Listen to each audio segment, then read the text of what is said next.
யாருடா அங்க? டேய் உன்னதா காது கேட்காதா? யாருடா நீ? வெளியே போடா. என்ன முறைச்சு பாக்குற? இது எங்க இடம்?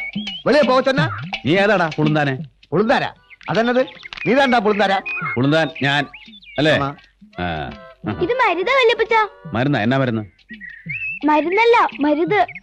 നമ്മുടെ വീട്ടില് പണി ചെയ്യാൻ വരുന്ന ആളാ. ഇതെന്റെ വല്യപ്പച്ചനാ മരുതേ. വല്യപ്പച്ചനാ? അതെന്നത്? അപ്പച്ചന്റെ ചേട്ടനാ. அப்படியா? வேற ஏதோ ஆளுன்னு நான் நினைச்சேன். എന്റെ നീ ഇപ്പൊ വാങ്ങിച്ച് കെട്ടിയാനെ. ആളെ മനസ്സിലായാലെന്ന് വെച്ച് ചുമ്മാ ഒരാളെ കയറി വാടാ പോടാന്ന് വിളിക്കുന്നത് ഏതായാലും മര്യാദ. என்னங்க? നീ ഒരു അഹങ്കാരിയാന്ന് പറയുമായിരുന്നു. ഒരു ചെറിയ ശിക്ഷ നിനക്ക് വേണം. என்னங்க? ഇനി ആരോടും മര്യാദ കേടായിട്ട് പെരുമാറരുത്. മനസ്സിലായോടാ? മനസ്സിലായോ?